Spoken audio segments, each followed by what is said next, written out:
I pozdrav svima, pred nama je KSV 59 koji se održava u Poljskom Locu. Borbe će se održati 20.3. znači ovu subotu i na tim borbama nastupaju i neki borci sa Balkana, tako da ćemo malo proći nekoliko tih borbi, daću svoju neku analizu, neku prognozu kako bi to moglo izgledati i kakve su šanse našim borcima. Za početak, tu je borba u lakoj kategoriji do 70 kg između Save Lazića i Rajevskog. Savo Lazić se vraća nakon 2 godine skoro što se nije borio. Koliko znam, više se u zadnje vrijeme posvetio treniranju. U Beogradu trenira, mislim, sa Džokerom Ilićem i sa Vasom Bakočevićem, naravno.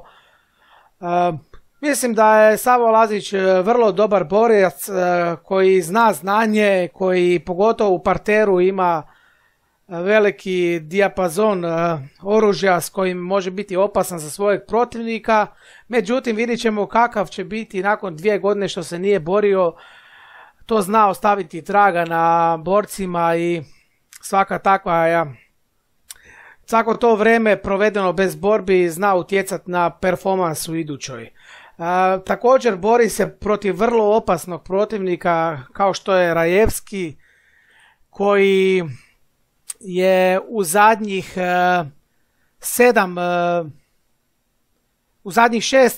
nastupa ima 5 pobjeda.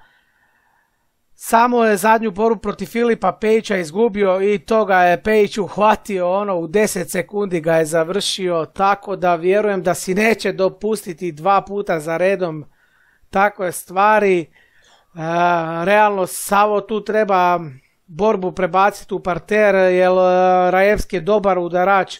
Skoro sve njegove borbe što je dobivao u zadnje vrijeme su bile prekidima, high kick, znači opasan je udarač nogom, tako da tu će Savo, bit će u podređenoj poziciji i evo po kladionicama također Rajevski je veliki favorit. Naravno od srca ću navijat za Savu, ali međutim tu bi ipak stavio kao favorita Rajevskog, ali naravno šta se kaže, favoriti uvijek ne pobjeđuju, pa tako držat ćemo palčeve za Savu i nadat se nekom iznenađenju da može priuštiti. Druga borba, ovdje meni možda je najzanimljivija borba na cijelom kardu, to su Kazubovski protiv Pjetržaka, welter kategorija, jedan odličan meč očekujem. Kazubovski je bio već izazivač za titulu u welter kategoriji, ali Soldić ga je ugasio u prvoj rundi.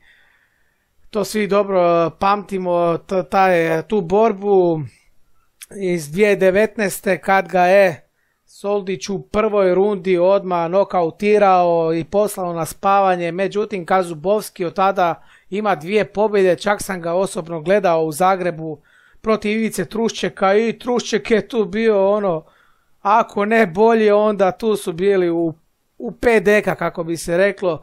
Dobio je to Kazubovski podijeljenom odlukom sudaca, tako da ništa posebno. Nakon toga je još upisao jednu pobjedu na KSV 55, isto odlukom sudaca, tako da kažem, nisam vidio za ovaj par kako stoje kvote, međutim njegov protivnik Pjetržak je odličan borac, odličan borac, oduševio me u onom meču protiv Soldića iz 2019. kada je izgubio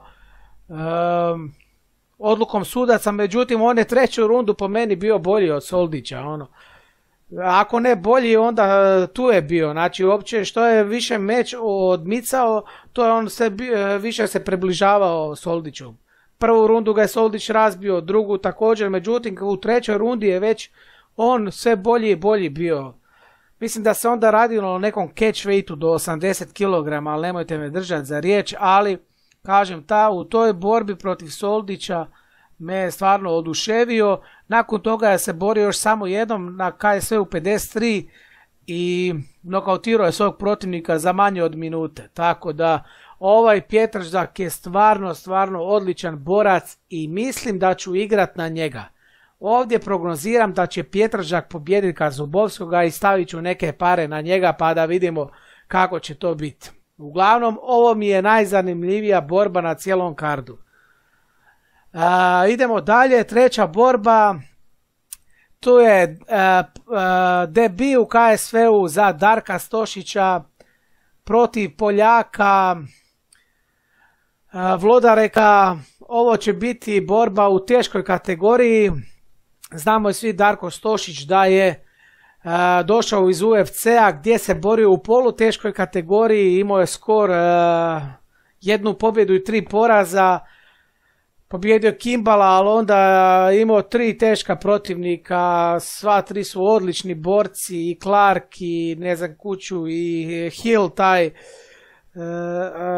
Izgubio sve na bodove, znači nije ga niko nokautirao, nema neke štete da je pretrpio.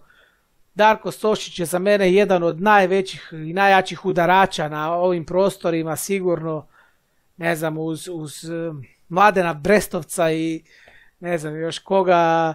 Stvarno je ono zvijer i može svakog nokautirati. Bori se protiv tog Vlodareka koji je također opasan borac, ima skor 8-2. Izgubio od Kite, jedino Kita je vrlo odličan i opasan borac, tako da ovo ostalo sve dobivo. Broji mu se i poraz od Olija Thompsona, ali je diskvalificiran zbog ilegalnih koljena, mislim, tako nekih udaraca. Neće biti lako da Stošiću, ali prognoziram pobjedu njegov, znači Stole ovdje pobjeđuje po meni. On do sada u teškoj kategoriji nema ni jedan poraz. Istina da se nije borio više od godinu dana.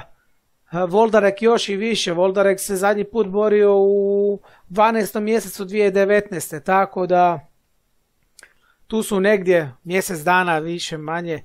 Ali kažem, iako se u kladionice čak stavljaju prednost Vlodareku, ja ovdje igram na Stoleta i stavit ću neke pare na njega, tako da mislim da Stole ovo dobiva i to mislim da će biti neki fini nokaut. Nakon toga Stole može ići odmah u sam vrh i ako ne iduća, onda za ona tamo borba iza te ide napad na titulu za pojas u teškoj kategoriji KSV-a. I zadnja borba koju ću prognozirati, to je borba za titulu u bantam kategoriji između Antuna Račića i Pšibiša. To će biti vrlo zanimljivo. Antun već mu je ovo nedavno se borio, znači borio se u 12. mjesecu, znači nakon nekih, hajmo reći, 3-4 mjeseca, evo njega opet u borbi za titulu. Nešto brzo su mu dali borbe, kao da ga žele skinuti Poljaci, kao da žele svog čovjeka staviti na to mjesto, tako mnogi pričaju o tome. Međutim, ja bi mu opet dao, i kladionice mu daju prednost, tako da bi ja, Račić je fenomenalan. Evo, zadnju borbu protiv onog Brazilca gubio je 2 runde i onda apsolutno krenuo, izdominirao iduće 3 i odnio pobjedu sudačkom odlukom. Mislim da će tako nešto slično biti u ovom meču, iako je Pšibić je dosta dobar udarač, zna neka dosta ima i zadnje 3 borbe, 2 je riješio sa prekidom, tako da zna dobro udarit, treba biti oprezan tu Račić. Međutim, ono što je najbitnije, što je vrlo bitno, a nisam spomenuo, oni su se već jednom borili i to 2018. u 12. mjesecu i Antun Račić ga je savladao jednoglasnom sudačkom odlukom, tako da će ovo biti revanš i mislim da Račić je izjavio, koliko sam slušao njegov zadnji intervju, da je u vrhunskoj formi, da je se dobro spremio, tako da treba vjerovati u Račića killera i naravno svi ćemo navijati za njega da obrani još jedanput titulu u bantam kategoriji. Evo, to bi bilo to. Nadam se da sam vam se svidio sa ovom prognozom, da ako imate vi neka svoja mišljenja, slobodno napišite u komentaru. Hvala Bogu, svi imaju pravo na svoje mišljenje, tako i vi i ja. Nadamo se da će naši borci sa Balkana ostvariti pobjede i da ćemo uživati u odličnom eventu. Pozdrav svima od Markonea.